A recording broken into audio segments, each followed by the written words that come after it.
بالحب تلقاك البدور ضيف الأماني والسرور فيك العطايا. السلام عليكم ورحمة الله وبركاته أيها الصائمون والصائمات في هذا الشهر الكريم في رمضان 1434 2013.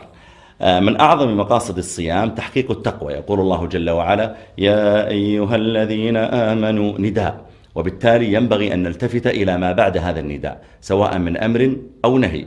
يا أيها الذين آمنوا كتب عليكم الصيام، يعني فرض عليكم الصيام وأصبح واجبا، كما كتب على الذين من قبلكم، كما كتب على الأمم السابقة أيضا كان عندهم صوم. فلماذا شرعته يا ربي؟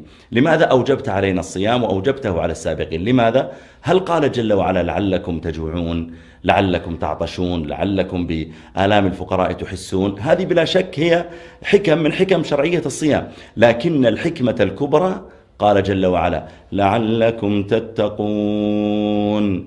إذن الصوم لا يتعامل مع الفم ولا يتعامل مع البطن، الصوم يتعامل مع القلب.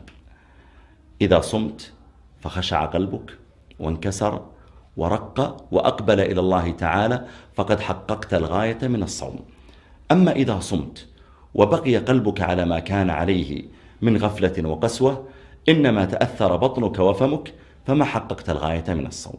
فأسأل الله تعالى أن يجعلنا جميعا من المتقين، وإلى مقصد آخر مقاصد الصيام لاحقا بإذن الله تعالى. وأقول لكم جميعا هنيئا لنا الصيام.